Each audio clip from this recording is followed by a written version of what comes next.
तृणमूल नेता ने क्यों पकड़ा बीजेपी प्रदेश अध्यक्ष का पैर?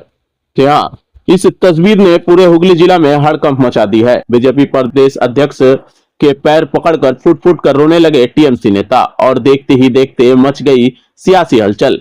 पश्चिम बंगाल के हुगली जिले में उस वक्त सबकी नजर बीजेपी जिला कार्यालय पर टिकी जब बांसबेड़िया नगर पालिका के पूर्व तृणमूल कांग्रेस पार्षद के पति केशव दास ने बीजेपी प्रदेश अध्यक्ष समीक भट्टाचार्य के पैर पकड़ लिए और न्याय की गुहार लगाने लगी। केशव दास का आरोप है कि बीजेपी कार्यकर्ता देवजीत मुखर्जी उर्फ राणा ने उससे 10 लाख रुपए की मांग की है। उनका कहना है कि पैसे नहीं देने पर उसे अंडे फेंककर बेइज्जत करने और कमर में रस्सी बांधकर घुमाने की धमकी दी गई है।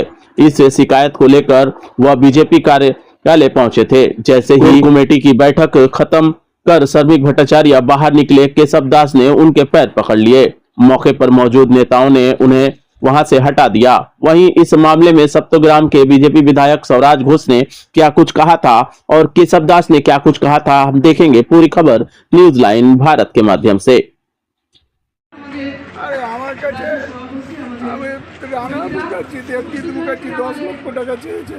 কিসের জন্য চেয়েছে?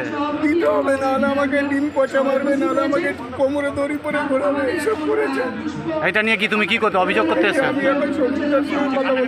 দেখুন, এমনি তৃণমূল কাউন্সিলরদের উপর বিশ্বাস নাই, তার সত্ত্বেও যদি এমন কোনো ঘটনা ঘটে যে আমাদের বিজেপির কার্যকর্তারা টাকা পয়সা চেয়ে থাকে, তার যদি যথার্থ প্রমাণ থাকে যে ওনার সঙ্গে চেয়েছে, তার যদি কিছু প্রমাণ থাকে তাহলে এই বিষয়ে আমরা দলগতভাবে পার্টির যেটা নির্দেশ হবে সেই নাম হিসেবে কাজ করা যাবে। তার বিরুদ্ধে নিশ্চয়ই তখন ব্যবস্থা নেওয়া হবে। কিন্তু যদি এই ধরনের কাজ না করে শুধু শুধু কাউকে হ্যারেস করা হয় তাহলেও সেটাকে পার্টি দেখবে। এবং এটা আমার কাছে খবর এসছে, আমি এই বিষয়ে তদন্ত করছি, তদন্ত করে জানছি পুরো বিষয় কী আছে এবং এ নিয়ে জেলা সভাপতির সাথে কথাও হবে, কথা বলে আপনাদেরকে জানাবো।